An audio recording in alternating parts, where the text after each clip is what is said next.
Hello, Internet, and welcome to another episode of Quiz and Hers. My name is Justin, and I am here with the woman that I have vowed to spend the rest of my life answering trivia questions with, Hallie.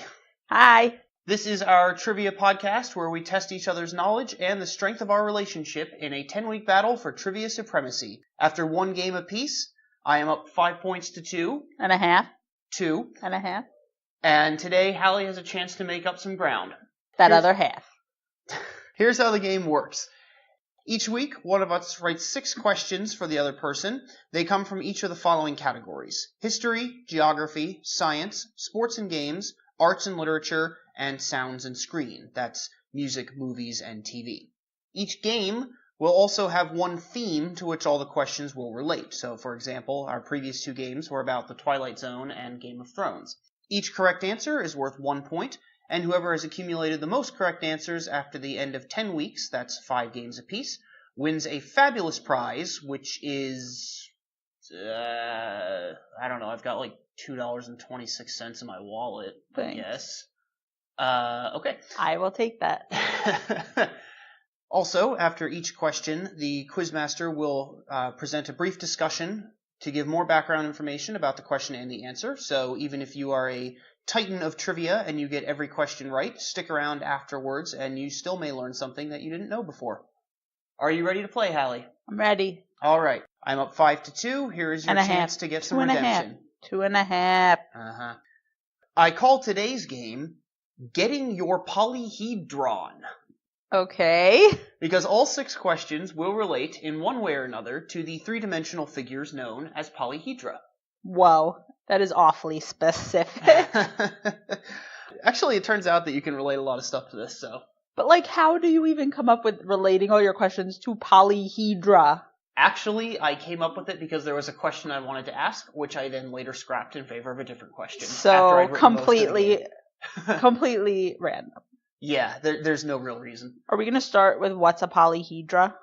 Polyhedron? No, that is not one of the questions. Do you want to explain for the listeners what is a polyhedron? For the listeners or for you? For everybody involved? Maybe Okay. Me, maybe the listeners? Yes, so a polyhedron is a 3-dimensional figure made by joining together polygons. So a cube, a dodecahedron, etc. Notably not a sphere, cylinder, or cone, because not all of their faces are polygons. I have a question, but I'm afraid it's going to ruin one of your discussions, so I'm not going to say it. I'll just edit it out if it does. Edit. She did ruin one of my questions, so we're just cutting out what she said. We'll get back to it later when we get to, I think, question 5. Okay. So, that's what a polyhedron is. Are you ready to play? I'm ready. All right, here we go. Question 1, geography. On what iconic stretch of road would you find arguably the 3rd most famous pentahedron in the world? A building which is based on arguably the 1st most famous pentahedron in the world, though it is actually about 90 feet shorter than its counterpart in Giza. Okay, I'm with you, I think. Okay. Pentahedron. Yes. Giza. Pyramids. Okay. I think you might mean pyramids. Okay. Which stretch? Oh. Yes. The Vegas Strip. Yes, the Yes! Las Vegas Strip, a.k.a. South Las Vegas Boulevard. And shall I tell you what the 2nd most famous pentahedron is? Take a guess. It's the Luxor Hotel. I stayed there. So, I would argue that that's the 3rd most famous pentahedron, Oh, wait. as I said in the question. Sorry, what was the 2nd most famous? Okay, so yes, this is the beginning of my discussion, actually. To get it out of the way, I would argue that the 1st most famous pentahedron on Earth is the Great Pyramid of Giza. I would say the 2nd is probably the Pyramid at the Louvre, designed by I.M. Pei. But that's like a little one. It's small, Yes, right? It's quite small, yeah. But I would argue that it's probably more famous than the Luxor. And I would say that the 3rd most famous pentahedron in the world is the Luxor Hotel in Las Vegas. That's all open to debate. Listeners, don't at me. Or do, at Quiz and Hers. Oh yeah, we have a Twitter now. I don't think I told you that. You did not. Okay, yeah, I made a Twitter. Fun. Okay. We're ready. Moving on. The Las Vegas Strip consists of approximately 4.2 miles of South Las Vegas Boulevard in Clark County, Nevada. Despite this relatively short length, the Strip boasts 29 hotels, with a total of 84,905 rooms, with 2 more hotels currently under construction.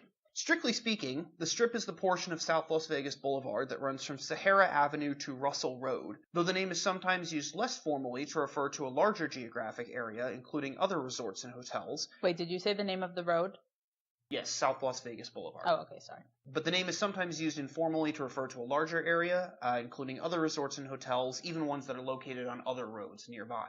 This larger area is also sometimes called the Strip area, the Resort District, or the Resort Corridor. Okay, now for some rapid-fire factoids. Do you know what Las Vegas translates to in English? This is one of those things that I've learned so many times and I can just never retain it. Do you know what it is? The It is the, yes. Vega. What's a Vega? Yeah, I can never remember this. I don't know. It's the Meadows. Not that there are a whole lot of meadows left out there anyway. It's all desert. I know, it's weird, right? Yeah. The most surprising thing that I learned about this trip as I was reading about it is that it's not actually in Las Vegas. Did you know that? I did not. Yeah, it's just south of the city limits officially, in the unincorporated towns of Paradise and Winchester. The Strip crosses across 2 towns? Yes, neither of which are actually within the city limits of Las Vegas. Interesting. Yeah, I didn't realize that. The famous Welcome to Fabulous Las Vegas sign, erected in 1959, is located at the southern end of the Strip in Paradise. It was added to the National Register of Historic Places in 2008. That same year, Clark County finally built a parking lot with public access to the median where the sign is located to give tourists access to take pictures. Wow. Prior to that, intrepid photo seekers had to park illegally, cross lanes of traffic, and jump onto the median. Oh my god, is it really worth it just to get a picture of that sign? Apparently it was, and the fact that it took 50 years for someone to figure out that maybe that was kind of dangerous boggles my mind. Yeah. I wonder if people still do it. Like, everyone I know who's been to Vegas, nobody does that. Probably. Maybe it's just not a thing anymore. I'd probably get a picture with it if I could. I don't know. I've been there twice. It didn't even occur to me. Maybe the building of the parking lot took away the thrill, and so people don't do it anymore. Yeah, it was all for the thrill of running through traffic. Running through traffic, yeah.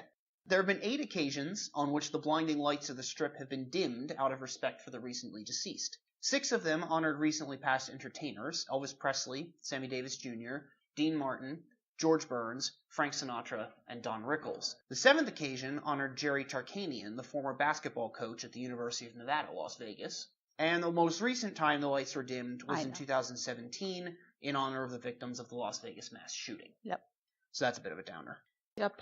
The Strip used to be the home of several golf courses, but they were all gradually demolished to make way for new buildings. As of now, there's only one golf course on the Strip, and it's affiliated with the Wynn Las Vegas Resort. Only guests of the Wynn can even play on the course. That's a nice hotel. The Wynn? Mm-hmm. Yeah. I've been there.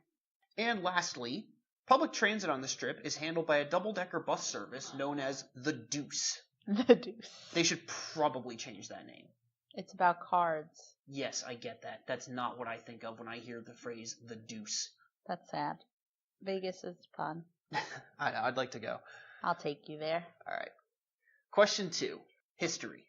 Early demonstrations that polyhedra could be broken apart into other smaller polyhedra appear in Liu Hui's commentaries on the 9 chapters on the mathematical art, which he wrote during what numerically named period of Chinese history, which is also found in the title of a long-running video game franchise. Sorry, I'm thinking. Video game franchise? Numerically named period of Chinese history, also found in the title of a long-running video game franchise. I'm not sure. Okay. Is there a video game called something Dynasty? There isn't, but there is a spin-off series from this franchise that has the word Dynasty in it. But it's not the one we're talking about. I don't know. Okay. You want to guess? Tutu. Tutu? Yeah, it's 2 2s. No. I don't know. Okay. So, I'm talking about the Three Kingdoms period. You heard of this? Nope. Probably have. No? Okay. So first a little bit about Liu Hui, and then I'll talk about the Three Kingdoms. Liu Hui lived from approximately 225 to 295 AD, and he was one of the greatest mathematicians of ancient China. In addition to his work on three-dimensional solids, he may have been the first mathematician to discover negative numbers. We're not quite sure. He was definitely the first one to establish rules for doing calculations with them. So that's very cool. That is cool.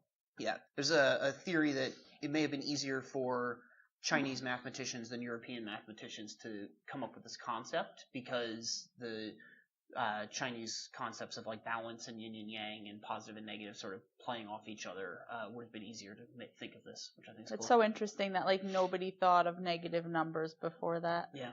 I know. That's interesting. Okay, the Three Kingdoms period. This is one of those topics that you could just talk about for 6 hours. I've been reading up on Chinese history lately, and even I can't keep straight all the players in just this tiny little slice of it. So for our purposes today, I'll just cover the high-level stuff. The major events, the most important players, and the aftermath. Quick background. The Han Dynasty ruled China from 202 BC to 220 AD, but their power steadily declined after the death of Emperor He in 105, and China descended into a series of internal conflicts between local warlords. Under pressure from Chao Pi, the most powerful warlord in northern China, a region called Wei, the last Han emperor, Emperor Zhan, abdicated in 220. Chao claimed the mandate of heaven and declared himself emperor. Liu Bei, the most powerful figure in southwestern China, a region called Shu, disagreed. He made this disagreement very public by also declaring himself emperor. So that's Wei and Shu, 2 of the 3 kingdoms. For now, the third one, Wu, in southeastern China, didn't have its own emperor. Wu had been a client state of the Han Dynasty, and the leader of the region, Sun Quan, continued to recognize Wei's official power over his kingdom. In 222, Liu Bai invaded Wu, but he got his ass kicked at the Battle of Zhaoting. Wu and Shu made peace, and Sun Quan declared independence from Wei. I guess kicking Shu ass emboldened him. He retained the title of king until 229, when he also declared himself emperor. So now we have 3 emperors, all claiming the mandate of heaven and legitimate succession to the Han Dynasty. In 263, Wei launched an attack on Shu and captured their capital, Chengdu, within the year. It was so confusing. Shu Emperor Liu Shan surrendered, ending the state of Shu after 43 years. Despite their military victories, though, the Chao clan was rapidly losing their power in Wei, and the Sima clan, one of the great landowning families of the Han era, was ascending. Sima Yan, who held the title Duke of Jin, plotted to become emperor. I want to be the Duke of Jin. I want to be the Duchess of Jin. Yeah, J-I-N, not G-I-N, not the thing we'll be drinking when we finish recording. Oh, okay. Jin, I would be J-I-N. the Duchess of G-I-N. Yeah, so the Duke of Jin is Sima Yan. He plotted to become emperor, and he forced Emperor Chao Huan to abdicate in 264, much as how Chao Pi had forced Zhan's abdication 44 years earlier. Thus, the Jin dynasty was founded, but they still had Wu to deal with. In 280, Sima Yan launched 5 separate attacks at once along the Yangtze River and routed Wu's forces. Who? Sima Yan, the Duke of Jin. Oh, okay. So just call him the Duke of Jin.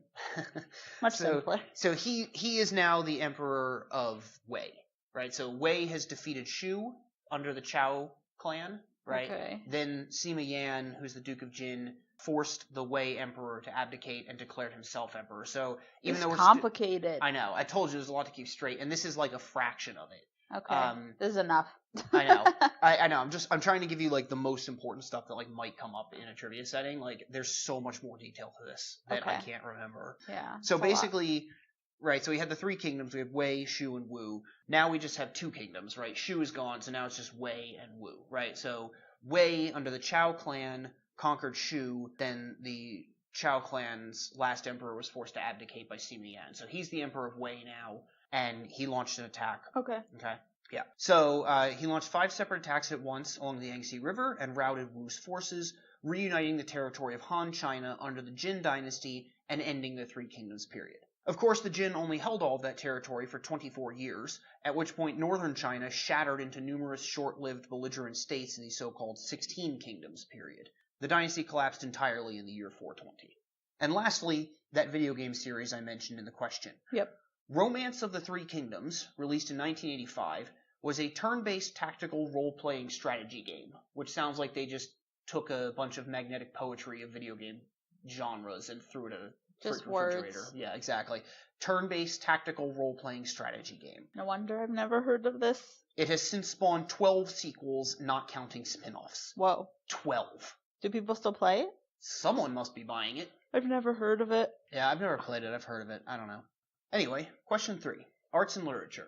The Seagram Building in New York and AMA Plaza in Chicago are essentially 30-plus story rectangular prisms, designed by what pioneering German-American architect, the last director of the Bauhaus, and former head of the architecture department at the Illinois Institute of Technology? I'm probably going to say Frank Gehry because he's the only one I know.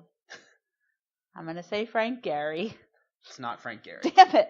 I thought you were going to say Frank Lloyd Wright because he's the only one. Yeah, but I know that Frank Lloyd Wright is not German. Correct. But Frank Gehry might. I'm not sure. Actually. I don't know what Gehry is, but I love know. him, and also he's my guess when it comes to architecture. Okay. Well, it is not Frank Gehry. It is Ludwig Mies van der Rohe.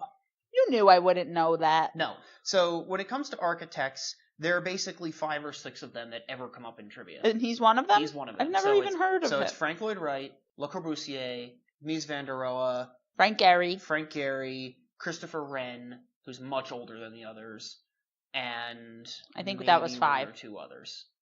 Born Maria Ludwig Michael Mies. Where did Van der Rohe come from? I'll get to that in a moment. Okay. But first, a point of order. His family name is Mies, and the usual rule of thumb in trivia is to give the minimum amount of necessary information, right? Just in case you mix up Tom Wolfe and Thomas Wolfe again. However, some people consider his proper complete last name to be Mies van der Rohe and would say that Mies is incorrect. So, if you ever find yourself in a trivia competition where he comes up, give his full name, Ludwig Mies van der Rohe, just to be safe. How do you spell Mies? M-I-E-S. Do you have to say Mies? What if you just say Van der Rohe? No, because his family name is Mies. Interesting. Yeah. That said, I'm going to refer to him just as Mies so that this doesn't take all damn day. Thanks.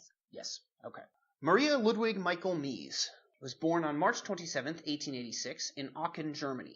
He worked in his father's stone carving shop and several interior design stores before becoming an apprentice in the architectural studio of Peter Behrens from 1908 to 1912 in Berlin.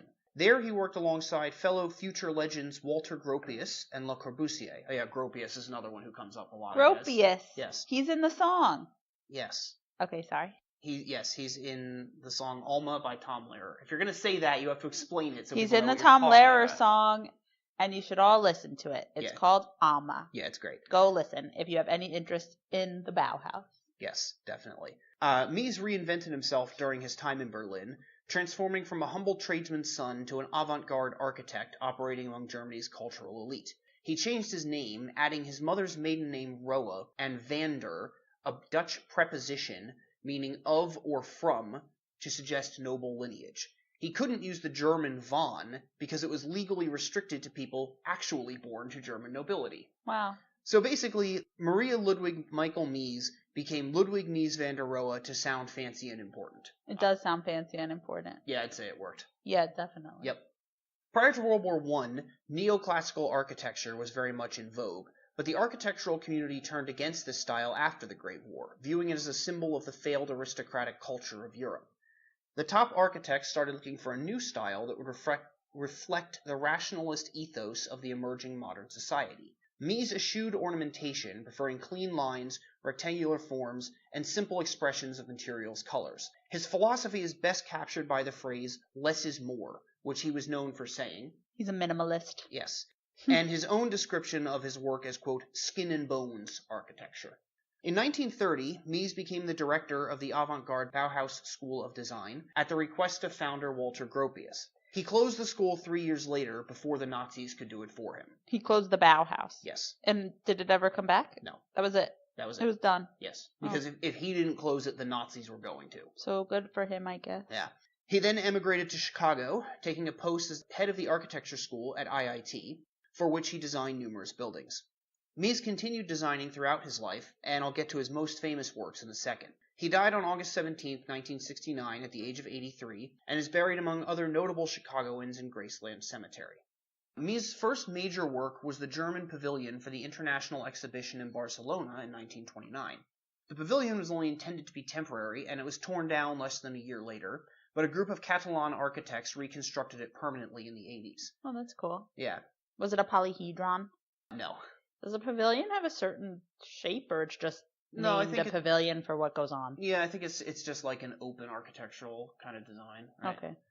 Mies is most famous for his skyscrapers, which are mostly essentially rectangular prisms. That's the polyhedron connection. So a polyhedron doesn't have to have all the sides being the same shape? No. Okay. Prisms are polyhedra. Yeah, I guess a pyramid doesn't have that either. Yeah, because a pyramid... So a regular tetrahedron would, because that would be a pyramid with an equilateral triangle as the base. Right. And then 3 other equilateral But triangles. not the Giza pyramid. Yeah, no, that's in irregular pentahedron. There's no such thing as a regular pentahedron because it has the square base and then the 4 triangles. Gotcha. Yeah. Couldn't a regular pentahedron be pentagons? No. This is awfully confusing. So pentagons, when you form them into roughly a sphere, you can do that with 12 of them. That's a regular dodecahedron. Pentagons. Yes. Oh, I see. Yeah. Okay. Okay. Yeah. So Mies is most famous for skyscrapers, including in Chicago, 2 apartment buildings on Lakeshore Drive, and the AMA Plaza on Wabash Avenue, which was called the IBM Plaza when it was constructed. In New York, he designed the Seagram Building on Park Avenue. These works were designed in the so-called International Style, an architectural movement with which Mies and his protege Philip Johnson are strongly associated. What's it called? The International Style. Okay. His simple linear designs and extensive use of glass have influenced the design of skyscrapers in every major U.S. city, making him one of the most important architects of the 20th century. Cool. Yep. All right, question 4. Sounds and Screen. What English rock band, fronted by Matt Bellamy, released the 2009 single Undisclosed Desires, which features a figure known as a Great Dodecahedron on its cover? The band is perhaps better known for alt-rock hits like Resistance and Knights of Sidonia. Okay. I was thinking this answer the whole time, and then you said Knights of Sidonia, and then I knew for sure, but I'm pretty proud of myself that I knew who Matt Bellamy is. So I knew from the beginning. It's Muse. It is Muse, yes. I love Muse. So that's 2 points. But not enough to be sure of the answer. I should listen to them more. So that's 2 points now, I believe, out of 4, correct? Yes. Yes, okay. Muse formed in Teignmouth, Devon, England in 1994, and somewhat unusually has had the same lineup for all 2+ decades of its existence. Maybe it's because they weren't that famous for a lot of the beginning. They didn't get famous until fairly recently. Yeah. Some bands can't go 2 months without changing drummers, though, so that's still pretty impressive. Yeah, I'm impressed. Yeah. The band consists of frontman Matt Bellamy on lead vocals and guitar, mostly, bassist and backup vocalist Chris Wolstenholme, and drummer Dominic Howard. It's just 3 of them? Yes. Okay. That's impressive. Yeah. The trio was once known as the Rocket Baby Dolls, a goth glam act. Yeah, I know, that's hard to imagine. That sounds fun. They competed in a local battle of the bands in 1994 with no expectation of winning, and smashed all of their equipment during their set in protest. Oh, God. Much to their surprise, they won, and in Bellamy's words, quote, "After that, we started taking ourselves seriously," end quote. They bought new equipment. Yes. They quit their jobs and renamed themselves Muse because it was short and looked good on a poster. Not because they had a muse or anything. I don't think so. They spent the next few years building a fan base and touring supporting some band called Skunk Anansi, whom they have now so surpassed in fame that Skunk Anansi's Wikipedia page proudly brags that they have, quote, toured with Muse. Is it Skunk Anansi? Anansi. What's Anansi? The spider from those folktales? Oh, I always said Anansi. Well, maybe. I don't know. I don't know. It's not that different, but for some reason the way you said that. Yeah, I don't know. Okay. Interesting. Yes. So Skunk Anansi has toured with Muse. Yes, they have. Despite their growing popularity, British record companies were reluctant to sign them, and they eventually signed with American label Maverick Records in 1999 and released their first full-length album, Showbiz. That's still early, 99. I know. I really didn't know about them until, 10 years ago. Yeah. Since then, they've released 6 more studio albums: 2001's Origin of Symmetry, 2003's Absolution, 2006's Black Holes and Revelations, 2009's The Resistance, 2012's The Second Law, and 2015's Drones. I think Black Holes and Revelations is the one I know the most Yeah, of. me too. In their early years, their songs explored themes of love, alienation, and struggle, but their music became more overtly political over time. Black Holes and Revelations was mainly about war, and The Resistance, inspired by George Orwell's 1984, dealt with opposition to government oppression. Drones is a concept album about the use of autonomous drones to kill people and the detached, dehumanized characteristics of modern warfare. Are these things that you would know from listening to the music? Or it's just like hidden themes? No, I mean, it's in the, the songs are pretty obvious what they're about. Knights of Sidonia sounds like they're really going to war. Yeah, definitely. It's a great song. Yeah, I like that song a lot. Muse are known for Bellamy's falsetto singing style, and for experimenting with non-traditional instrumentation, including a church organ, a mellotron, it's sort of like a sampler that plays sections of audio tape by pressing keys on a piano keyboard. It's weird. Cool. And even full orchestras. They're usually described as belonging to the alternative rock or progressive rock genre, but their musical influences are eclectic, ranging from Tom Morello of Rage Against the Machine fame, to Jimi Hendrix, to Stevie Wonder, to Hans Zimmer, to classical composers like Rachmaninoff and Chopin. I definitely see the Hans Zimmer thing. Absolutely. That's why I love them both. Yeah. As I was researching this question, I was surprised by how little mainstream success Muse has had in the US. What would you guess is their highest charting song on the Billboard Hot 100? I ask you that with the caveat that you're not going to guess it. It's that one. Okay. It's not Knights of Sidonia. It's not Knights of Sidonia. You'd think it would be, but it's not. Is it Starlight? No. No.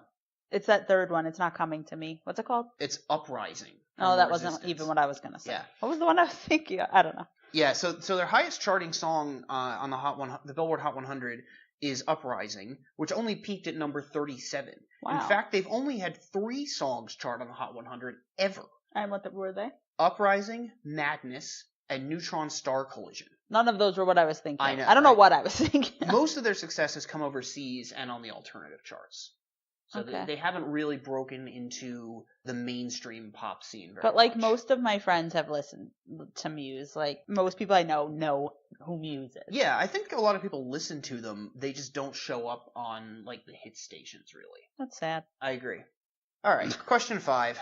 Science. I'm ready.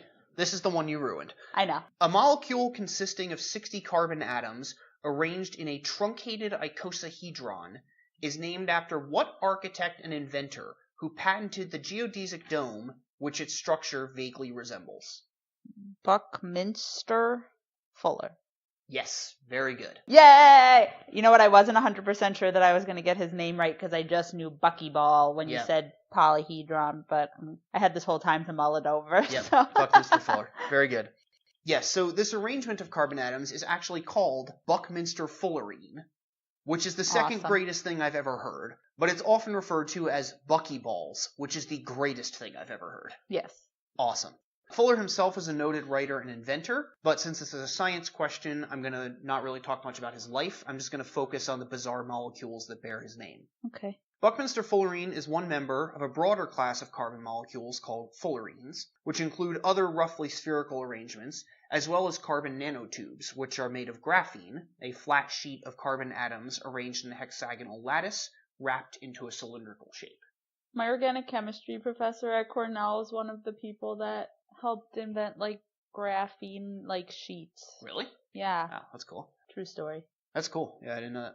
Buckyballs and similar exotic carbon structures have applications in nanotechnology, which is defined as technology on a scale of 1 to 100 nanometers. A nanometer, for reference, is a billionth of a meter, which is about 1/1,000,000th the thickness of a human hair, about 1/10,000th the length of a red blood cell, and about 10 times the diameter of the nucleus of a helium atom. I can't even wrap my head around how tiny that is. Yeah, I was going to say, like, none of these, I get that they're, like, points of reference here, but, like, it's not that helpful. 10 times the diameter of a helium nucleus. Well, it's not like I can picture the size of a helium. Well, I can picture the size of a human hair. Right. It's a million but times that's about it. smaller than That's as small as my that. point of reference. I know. It's crazy. Like I said, buckyballs have the structure of a truncated icosahedron, which consists of 20 hexagons and 12 pentagons, arranged roughly spherically. Why is it truncated? So, a truncated icosahedron is what happens if you take a regular icosahedron, which is 20 equilateral triangles, and you chop off each vertex. Oh. So you truncate each vertex. And that's why you have to add in the other. Yeah, basically they look like really tiny soccer balls. I knew that. Yeah. Okay.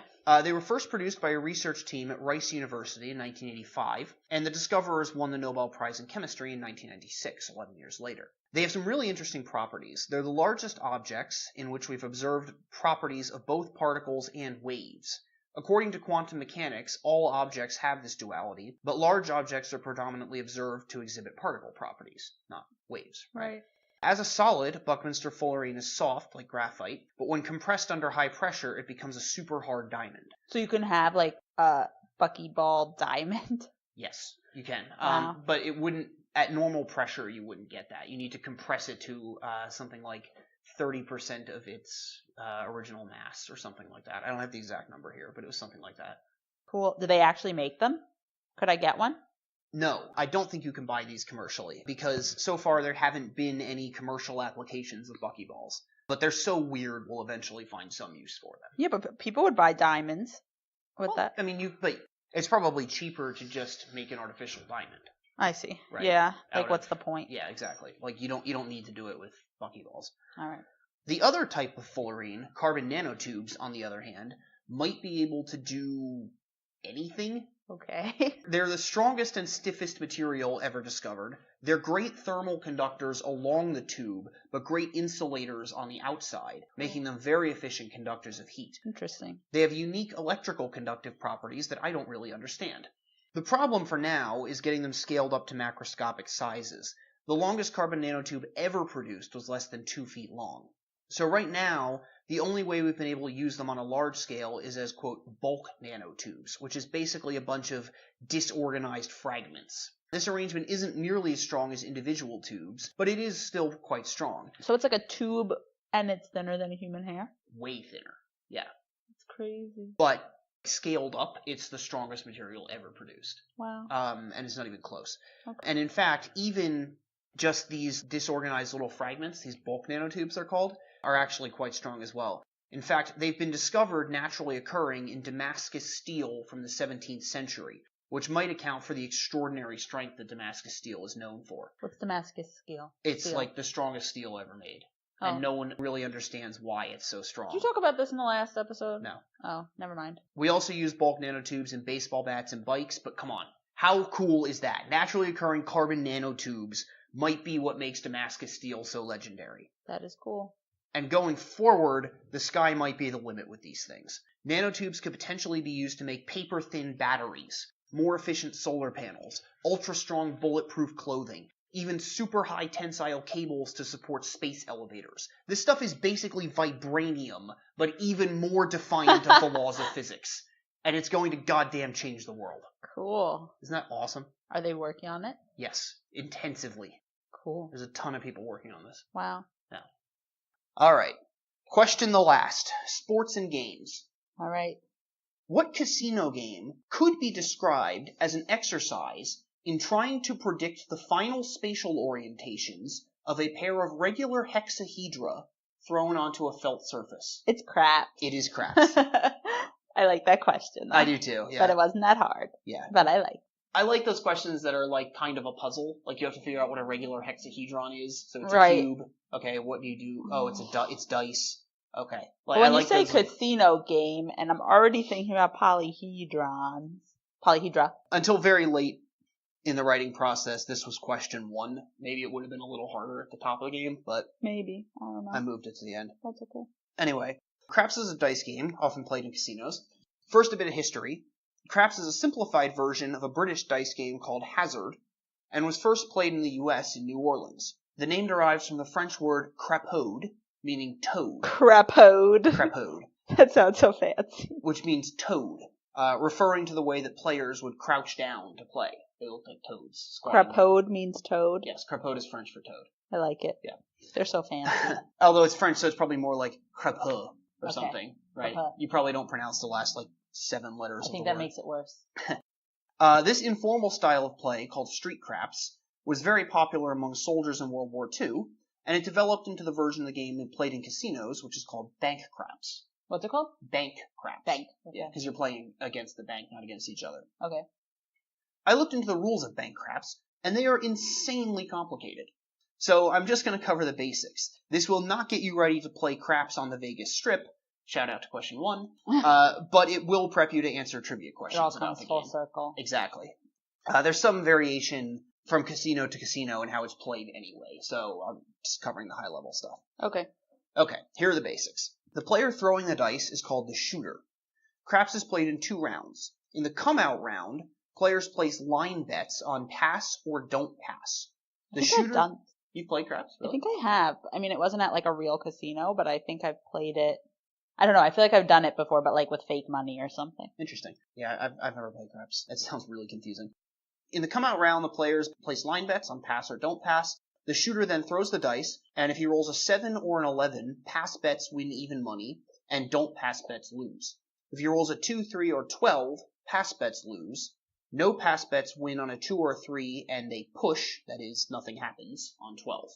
If the shooter throws any other value, this sets the point, and the game moves into the second round, which is called the point round. I'm trying to picture like people in a casino who are already pretty drunk playing this because I'm having trouble understanding. I know. Oh, and there's way more coming. I'm already like, I know. What has happened? I know. So now we're into the point round. If you roll anything other than 7, 11, 2, 3, or 12, right? So now in the point round, the shooter is trying to roll the point value again before he rolls a 7. If he does, the pass bets win and the don't pass bets lose. If he rolls a 7 before rolling the point value, he 7s out, the don't pass bets win, and he has to pass the dice to the next player. So he's out. Well, he can still play, but so you either want to roll a 7 on the first try or just don't roll a 7. So essentially, so in the first round, if you roll a 7 or 11, the pass bets just win and the don't pass bets lose. If you roll a 2, 3, or 12, well, if you roll a 2 or 3, the pass bets lose, the this don't is pass so bets confusing. win. If you roll a 12, pass loses, don't pass pushes. If you roll anything else, so a 4, 1. 5, 6, 8, 9, or 10. Oh yeah, you can't roll a 1. No. That becomes the point value, okay. which the shooter is then trying to shoot again before he 7s out. Like he's trying to get the same number twice in a row? Yeah. Okay. Well, it doesn't have to be twice in a row necessarily. So let's say in the come out round, I'm the shooter and I roll a 5, right? Okay. Mm-hmm. So now 5 is the point value. Okay. So now we're in the point round. If I shoot 8, that doesn't matter. Nothing happens. You just try again. I just keep shooting. Okay. If I shoot a 5, pass bets win, don't pass bets lose, and I keep keep going. shooting. Okay. If I shoot a 7, don't pass bets win, pass bets lose, and I have to pass the dice to the next person. Okay. Because I 7 out. Okay. Okay? What if you roll an 11? Doesn't matter. Only matters in round 1. Yes, that's okay. right. So in addition to the line bets, there are also odds bets. So once a point is established, you can lay an additional bet on your pass or don't pass bet. There's no house edge on these odds bets. So it turns out that the best odds in a casino come from betting the minimum on the line bet, that's pass or don't pass, then betting the maximum on your odds bet in the points round. You'll still lose money on average in the long run, just, less money than in other games. I see. There are also single roll bets that you can make at any time, where you just try to predict the result of the next roll. There are also a bunch of multi-roll bets. I tried reading about them and it gave me a headache. So it's like roulette, except you have a better chance of winning because there's only, I don't know, I'm not good at combinations. 12? So the single roll bets are sort of like... That's what I'm saying. Yes. Yeah, sort of. But you have a better chance than you would have at roulette. Yeah. Okay. Well, I mean, so roulette you can bet on like colors and stuff too. But if you were just betting on a single number, yes. Yeah. Yeah, that's right. I learned yesterday that you should never put the money on the black and the red. It's a waste. Yeah, that's right. Multi-roll bets, there's a ton of them. They're really complicated. They give me a headache, so I'm not going to talk about them. Okay. Okay, a few interesting facts to wrap up. Most players bet pass, and betting don't pass is also called playing the dark side. Ooh. Because you're essentially rooting for the shooter to 7 out and everyone else to lose along with them, right? This is also why it's considered bad luck to say the word 7 at the craps table. Players who place a single roll bet on 7 will refer to it as, quote, big red instead, because craps tables have a giant red 7 in the middle. Go big red. Go big red. It's also considered bad luck for a shooter to leave the table before 7ing out. The world record for the most time spent as a shooter before 7ing out is 154 rolls in 4 hours and 18 minutes. How much money did they win? I don't know. I also didn't calculate what the probability of that is, because I'd need to know the exact progression of the game, but suffice to say the odds are astronomical. That's cool. Well, everything's bound to happen eventually with the amount of games that people are playing. No, that's right. But it's extraordinarily unlikely. Got it. But Craps, people like it. Hmm? People really like craps. Yeah, no, it's quite popular. Craps also shows up in 2 separate Marvel movies. I was thinking it's in a lot of movies. Yeah, so and TV and all that. It's in Iron Man, the first Iron Man, and also Black Panther. So in Iron Man, there's the scene at the beginning where he's receiving that award at the casino, but he doesn't show up to receive the award. The reason is because he's at the craps table, he's the shooter, and he hasn't 7'd out, so he doesn't want to leave the table. It's bad luck. So he just keeps shooting, and he misses the award ceremony. And then there's also the scene in that gambling club in South Korea in Stan Black Lee. Panther. Yeah, Stan Lee is in that scene. Yeah. Was he the one? No, he wasn't the one shooting. He takes T'Challa's chips when he walks away right. from the table. Yeah. So that's kind of cool. As far as I can tell, this is the only casino game to appear in 2 different Marvel movies. Fun. And lastly, Craps is the origin of the expression crapshoot, because the game is completely unpredictable, and also the origin of the phrase crapping out, which is what throwing a 2, 3, or 12 on the come-out round is called. I always assumed that crapping out just meant turning to shit, but apparently not. There's really no relation between the word crap and the word craps. Not I wonder where the word crap comes from in the first place. I don't know. I wonder if they somehow are related. Yeah, I don't know. Maybe I didn't find anything about that as I was reading, but it's crap, possible. Just the word crap is probably a super old word, not randomly from the French word for toad. No, probably not. You never know. Toads are pretty crappy. So you got 4 points today. So you are currently in the lead, Woo! 6-5. And a half, 6.5. 6. We'll see. Can we stop this bit? How about if I don't get another half in the next game, then I'll remove the half. That's fine. I've already written my next game, and there are no 2-part questions. Damn so it! I will take that bet. Oh, fine, whatever. Now I'm winning. I feel good. I feel better now. So you're up 6-5. Fine. And I'll have a chance next week to make up some ground and try to take the lead back. In the meantime, listeners, if you want to get in touch with the show, just talk trivia or just shoot the shit.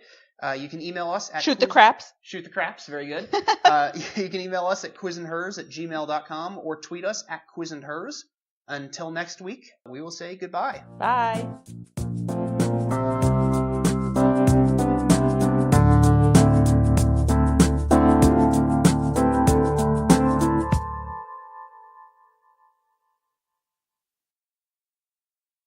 I have a question, but I'm afraid it's going to ruin one of your discussions, so I'm not going to say it.